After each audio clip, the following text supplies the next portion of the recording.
U.S. President Barack Obama is preparing to host Pakistan's Prime Minister Nawaz Sharif here in Washington. The meeting on Wednesday comes on the heels of a recent study published by both Amnesty International and Human Rights Watch. The study details civilian casualties caused by U.S. drones. The continued attacks in Pakistan and Yemen are seen as damaging to the United States' credibility. For more on this, we're joined by Nathan King, who's at the White House for us this evening. Nathan? That's right, Mike. Since their first use in Pakistan back in 2004, U.S. drone strikes have been controversial. They've also been largely secret. Their impact on civilians also largely unreported. That is, until now. Rafiqua Rehman lost his mother, Manama Bibi, he says, in a U.S. drone strike. These x-rays showed the shrapnel left in his daughter's arm and the metal rods put in his nephew's leg after their injuries. Amnesty International says their grandmother was blown up while tending fields in northern Waziristan by a U.S. drone strike gone wrong. It's personal stories like these that Amnesty International and Human Rights Watch chose to highlight, the civilian casualties caused by drone strikes in Pakistan and Yemen. The two human rights groups say the strategy, as well as killing innocent people, is sowing resentment.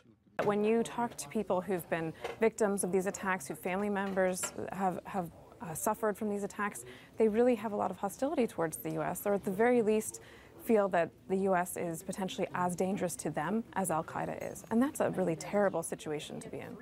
The U.S. administration countered that argument by saying drones allow for more targeted strikes. They inflict less damage on civilian populations. U.S. President Obama backed their use in a May speech on winding down the so-called war on terror. That message reiterated Tuesday. Conventional air power or missiles are far less precise than drones and are likely to cause more civilian casualties and more local outrage. Invasions lead us to be viewed as occupying armies. These latest reports say the Obama administration is too secretive about its drone policy and that casualty figures are difficult to come by. But according to analysis from the New American Foundation, U.S. drones have killed more than 2,500 people in Pakistan, more than 300 of them civilians. In Yemen, more than 760 killed, including 65 civilians. The timing of these reports will make diplomacy more difficult for U.S. President Obama as he prepares to meet Pakistan's Prime Minister Nawaz Sharif at the White House Wednesday. Ahead of that visit, Sharif insisted that drone strikes must stop. Yeah, the U.S. is adamant that these drone strikes kill far fewer civilians than in conventional wars. For example, a recent study put the death toll of the Iraq war at 500,000 people.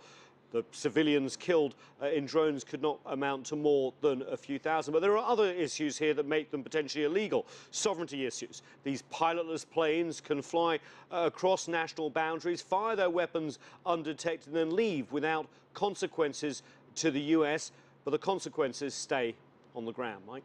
Well, Nathan, these reports also say by using drones, the U.S. is setting an example, and a bad one at that, for other countries who may also want to use drones in the future. That's right. We just focus on the U.S., but this military drone technology is being developed by many countries. Israel, for example, has already been using them. Iran, just in the last 24 hours, by the way, actually issued plans for a military drone that they showed to Russia. So there are many, many countries thinking about deploying this military technology. Now, if they ignore international boundaries and sovereignty, this creates a real problem in terms of the rule of warfare and will create more, says these reports, illegal actions across national boundaries and, of course, more civilian casualties. Nathan King live overlooking the White House for us. Thanks so much.